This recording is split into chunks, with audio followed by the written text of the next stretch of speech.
Good morning बच्चों आज जो टॉपिक हम स्टार्ट कर रहे हैं वो है पावर ऑफ लेंस बेटा। तो ध्यान से सुनना, पावर ऑफ लेंस क्या होता है। पावर ऑफ लेंस बच्चे ध्यान से सुनना बेटा। पावर ऑफ लेंस होता है किसी भी लेंस की कन्वर्ज या डाइवर्ज करवाने की एबिलिटी बेटा, यानी कि it is ability of lens to converge और diverge the ray of a light बेटा। तो उसको हम बोलते हैं पावर ऑफ ए लेंस, जिसको हम पी से डिनोट करते हैं बेटा। तो लिखो it is ability, it is ability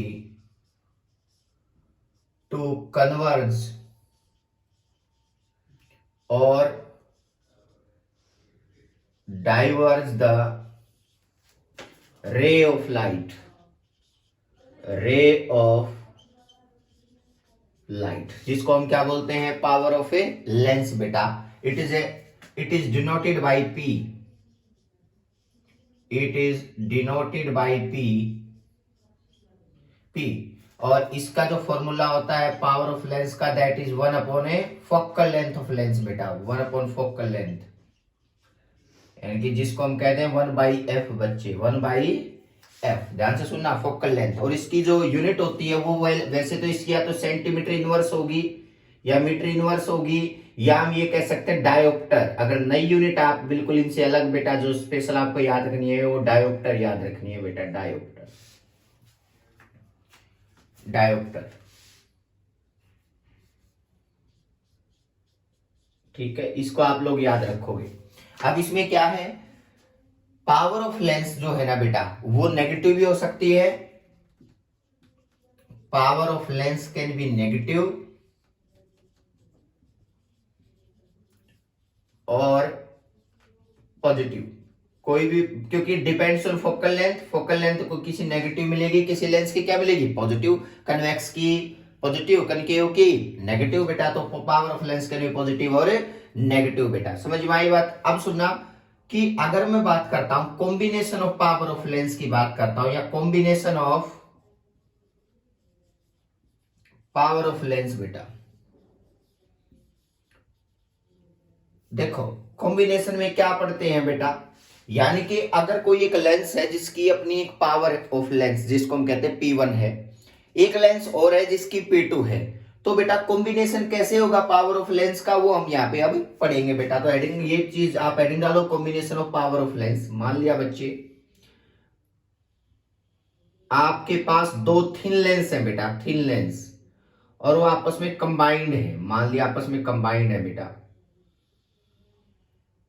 ठीक है। एक की पावर P1 है बेटा, दूसरे की पावर कितनी है, P2। हमें यही पढ़ना है, ठीक है। हो सकता है कि कॉम्बिनेशन पढ़ना है बेटा, तीन भी लगा सकते हैं, मर्जी है। अब देखो ये प्रिंसिपल एक्सिस है बेटा। मान लिया यहां पे एक ऑब्जेक्ट है, कोई भी एक ऑब्जेक्ट है, पॉइंट ऑब्जेक्ट है, वो यहां से यहां ऐसे जाएगी। थिन लेंस है बेटा, दोनों के दोनों थिन लेंस बेटा। The thin lens having focal length,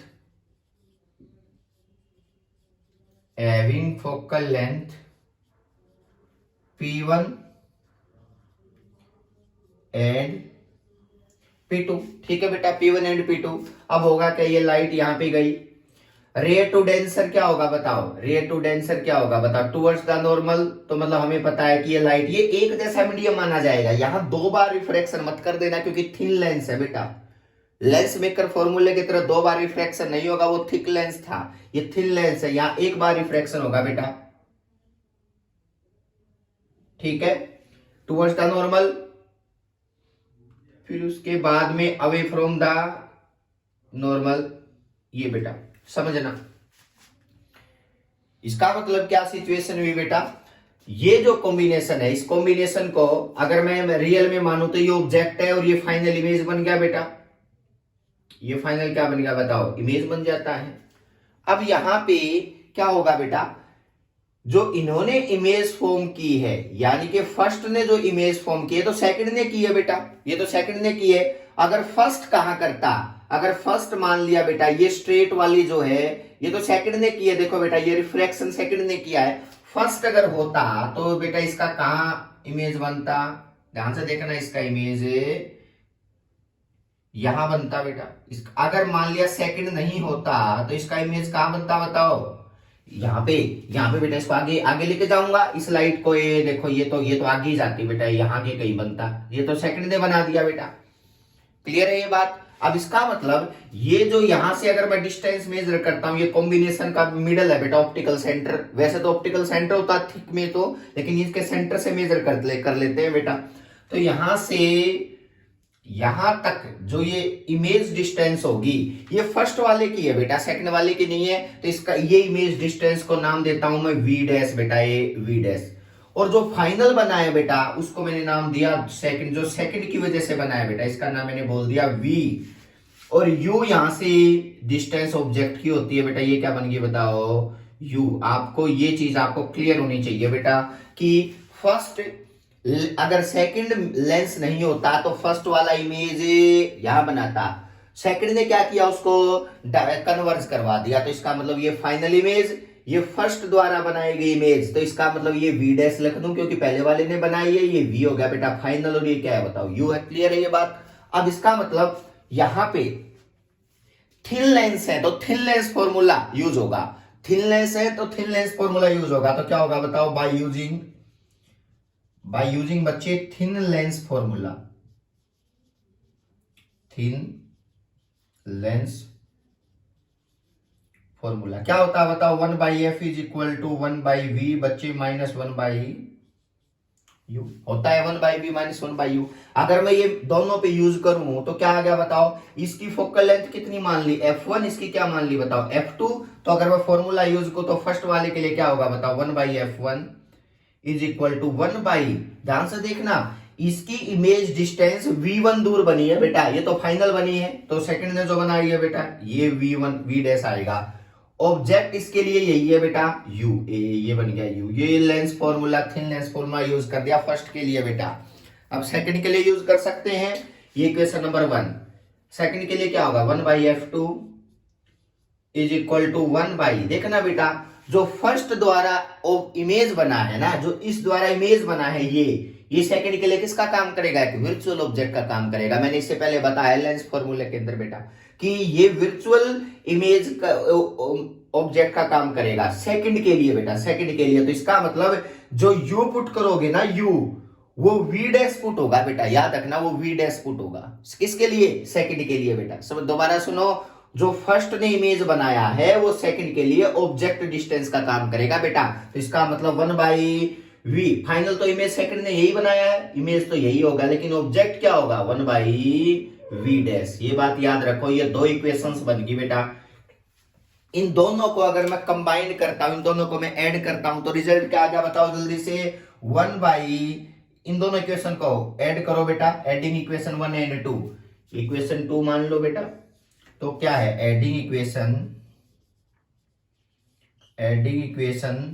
1 and 2 बच्चे, क्या रिजल्ट बन गया अगर दोनों को ऐड करना चाहूं तो 1/f1 plus 1/f2 is equal to 1/v dash minus 1/u plus 1/v minus 1/v dash. बेटा दोनों को आपस में ऐड ही कर दिया, और ऐड करने के बाद आपको क्लियर दिखेगा कि ये दोनों आपस में कैंसिल हो रहे हैं बेटा। तो जो रिजल्ट बनेगा फाइनल वो मैं यहां ऊपर लिख देता हूं कॉम्बिनेशन का बेटा।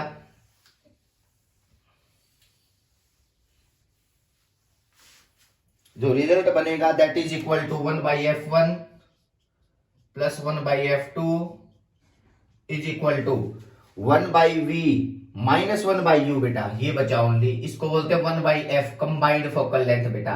1/v माइनस 1/u क्या होता है 1/f बेटा, ये सुना है आप लोगों ने, combined focal length thin formula. तो 1/f कितना आ गया कंबाइंड में, 1/f1 प्लस 1/f2। ये फॉर्मूला, इस तरह से फोकल लेंथ कंबाइंड होती है बेटा, याद रखना फोकल लेंथ इस तरह से कंबाइंड होती है। कहीं पूछा जाए तो दो थिन लेंस अगर लगा रखी है तो पावर ऑफ लेंस कैसे होगी बेटा, 1/f1 की कितनी पावर मान रखी है P1 और 1/f2 की मान रखी है P2। तो जो आपका रिजल्ट बनेगा that is equal to combined P, that is equal to P1 plus P2। ये बेटा पावर ऑफ लेंस का कॉम्बिनेशन है, और ये किसका कॉम्बिनेशन है, फोकल लेंथ का बेटा। ये आपको क्लियर होना चाहिए अपने माइंड में कि भी पावर ऑफ लेंस कैसा बिहेव करती है, फोकल लेंथ कैसा बिहेव करती है, ये रिजल्ट वगैरह सारी बातें आपको क्लियर होनी चाहिए। अब आगे बढ़ते हैं बेटा। अगर आपका एन लेंस है बेटा, ये तो दो थे, अगर एन लेंस है तो क्या सिचुएशन बनेगी, पावर ऑफ लेंस पे क्या इफेक्ट पड़ेगा एन के लिए। तो ऐसे ऐसे एन लेंस ऐड करूंगा तो पावर ऑफ लेंस बेटा इस तरह से P1 plus P2 plus P3 इस तरह से सो ऑन आगे बढ़ती जाएगी बेटा। ये आपको क्लियर होना चाहिए, क्लियर होना चाहिए। क्लियर है बेटा। अब बात करते हैं सर ये तो दोनों आपस में गैप ही नहीं था बिल्कुल भी, अगर इनके बीच में गैप है तो बेटा, अगर इनके बीच में देखो बेटा ये तो दब था जिस टाइम पे क्या थी बताओ, जो गैप था बेटा, gap between lens, gap between lens वो जीरो था बेटा। लेंस क्या था बताओ, इज जीरो। लेकिन अगर इनके बीच में गैप आ जाए तो बेटा तो कैसा बिहेवियर होगा देखना बेटा, नोट कर लेना। डायरेक्ट फॉर्मूला बता रहा हूं बेटा, वो प्रूव करना की जरूरत आप लोगों को नहीं पड़ेगी, डायरेक्ट याद रखोगे। अगर मान लिया इनके बीच में गैप आ जाए, लेंस के बीच में ये दो लेंस है, थिन लेंस, इसकी focal length f1 power of lens p1, focal length f2 power of lens p2। ये मैंने कहा इन दोनों लेंस के बीच में x गैप है बेटा, ये कह सकते हैं ये x गैप है।